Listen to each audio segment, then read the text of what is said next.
What is a humanist? A humanist is someone who believes that this is the only life we have and that we have a responsibility to live morally, given that we have one life on earth, like a limited time to live. So it matters how we spend our time, and we should spend our time making the earth one in which everybody can flourish and live the sort of life they want. Okay, let's go right to the roots of this. Why? Why does it matter if this is our one life? Why does anything matter if we don't have a God that's the moral arbiter of the universe telling us what's objectively moral, what's immoral? First of all, do you believe in objective morality, or do you think it's subjective? You're getting right in there with the difficult philosophical questions. I love that. So firstly, I should say that humanists disagree about answers to this question. Humanism, like any tradition of thought, like Christianity, like Islam, is a diverse tradition. And so people within it disagree about answers to this question. And humanism in particular is a non-dogmatic tradition.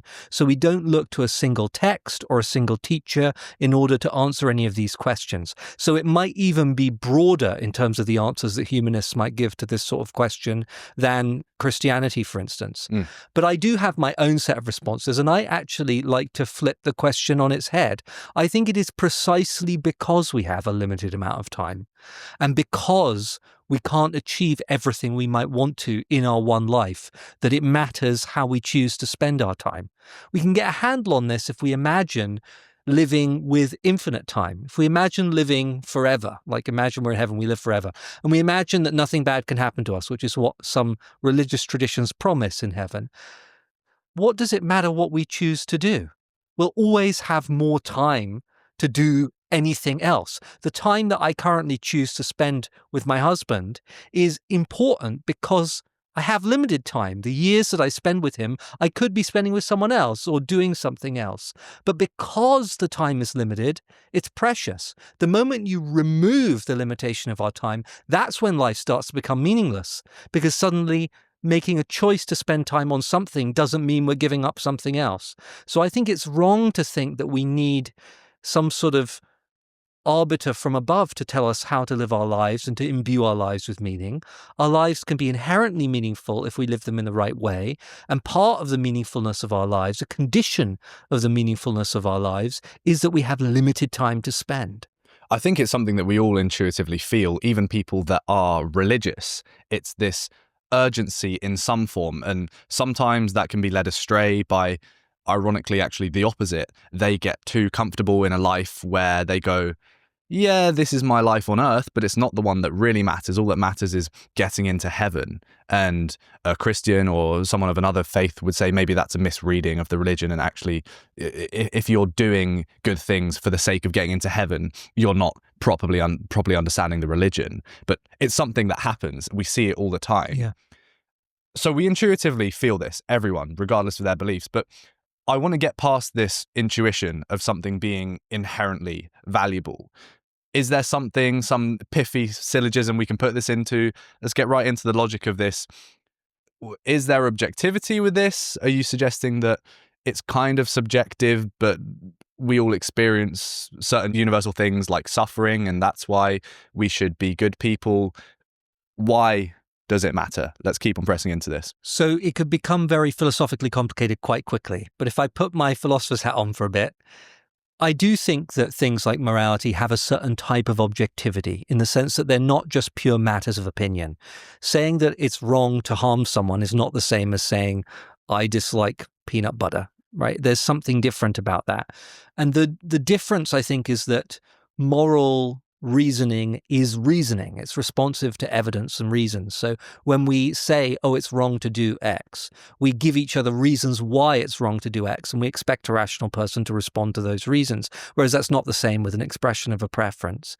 I think that sometimes people worry that there isn't some sort of further objectivity to it underpinning that beyond the reasons that we give each other. I just think that no sort of truth has any objectivity like that underpinning it. Scientific truth doesn't have that. Scientific truth is also a game of reasons where we look at what we experience, we argue about what is happening. We identify regularities and similarities. We do tests and experiments, and then we communicate with each other about those. And then we come up with theories that seem to explain what we're observing. And then we try and convince other people that those theories are right and they can do their own tests. And that's exactly the same as what happens with ethical reasoning. It's just the matter that we're investigating is not physical reality. It's our relationships with each other. So I actually think that everything is rather less objective than some people seem to think it is, and that that's perfectly fine.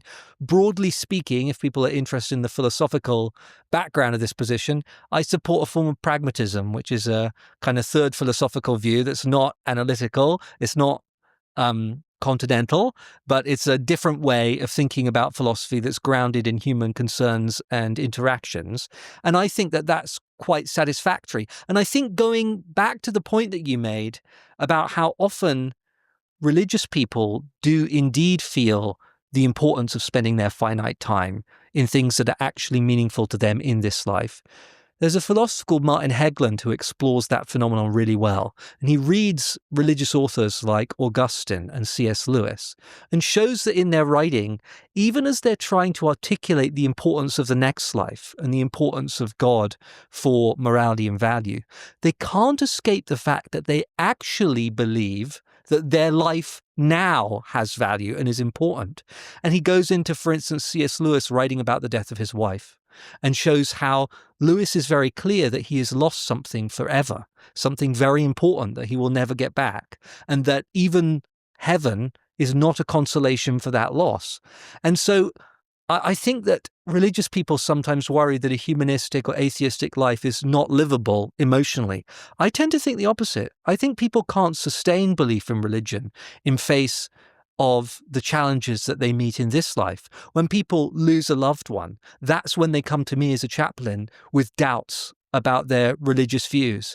When they ask me, well, how can it be that God has allowed this to happen? Or how is it that I can suffer so much in a world that tends towards goodness, or something like this? And I think the vicissitudes of life, I shouldn't have tried to say such a difficult word, the vicissitudes of life actually reorient us towards the fact that it's what we do here and now that matters, not what we might hope for after this life. Does that contradict anything that the Bible teaches, though, that this life on the planet is important too? I don't know. It depends on how you interpret the Bible. I mean, one of the challenges with understanding anything that a particular religious tradition says is that they're subject to a huge range of different interpretations, and Christians have fought with each other and killed each other for thousands, well, a couple of thousand years, many hundreds of years, about different interpretations of their religious texts. So some people interpret the Bible in a very humanistic way. You know, they take some people are explicitly humanistic about it. They think that Jesus was a great moral teacher who had wonderful things to tell us about how we should live this life, but wasn't God and didn't have any supernatural authority. And I think that's a perfectly reasonable way to interpret those texts. Other people interpret them very differently. There's no single correct interpretation of any complex text, and that includes religious scriptures. And that's why building morality off a religious text is a very difficult and uncertain enterprise. You're going to get to a situation where people just disagree about what the text actually says, and then you've kind of you've substituted ethical reasoning for literary criticism, essentially. I think that's a mistake. I think Christians have killed each other for tens of thousands of years over scripture, but they just didn't go by that name yet because it didn't exist. That's an important point about Christianity, which is, of course, it came from somewhere else. It came from Judaism, and it came from the influence of classical thinking introduced into Jewish thought. I'm really intrigued about that specifically, the classical thinking, and I'd love to get into that a little bit. What actually wasn't just Christianity built off, because we speak about it all the time. We've got these Judeo-Christian values as the Old Testament. What comes before the Old Testament?